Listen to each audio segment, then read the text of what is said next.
پتہ ہے بندہ نیک کون ہوتا ہے؟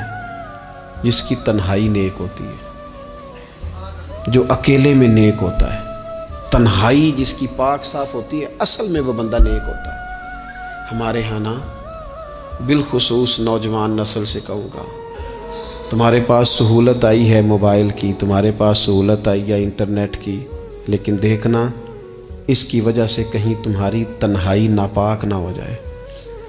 دیکھنا اس کی وجہ سے کہیں تمہارا وہ اکیلے میں جو تمہارا رب رسول سے رشتہ جڑنا چاہیے تھا، سجدے کا نور ہونا چاہیے تھا، اچھی منصوبہ بندی کرنی چاہیے تھی، وہ میلا کچیلا نہ ہو جائے۔ تنہائی جس بندے کی پاک ہوتی ہے وہ نیک ہوتا ہے۔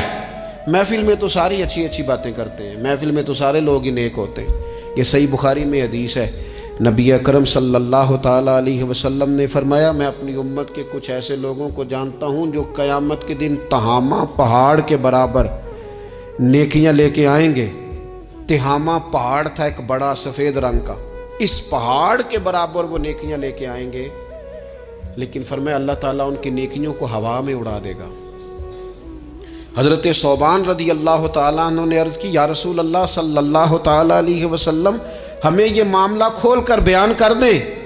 حضور علیہ الصلوۃ والسلام فرمانے لگے، وہ راتوں کو عبادت بھی کرتے ہیں، اللہ کی بارگاہ میں بھی حاضر ہوتے ہیں، لیکن فرمایا ان لوگوں کا مسئلہ یہ ہے، ان کا نقصان یہ ہے، گھاٹا اور خسارہ یہ ہے کہ جب وہ اکیلے ہوتے ہیں تو رب کی حرمتوں کو پامال کرتے ہیں، دین کی حدوں کو توڑتے ہیں، تنہائیوں میں رب کی نافرمانی کرتے ہیں۔ نتیجہ کیا نکلتا ہے کہ وہ جو لوگوں کے بیچ نیکیاں کی ہوتی ہیں، نمازیں پڑھی ہوتی ہیں، عبادتیں کی ہوتی ہیں، صدقات کی ہوتے ہیں، وہ بھی ضائع ہو جاتے ہیں۔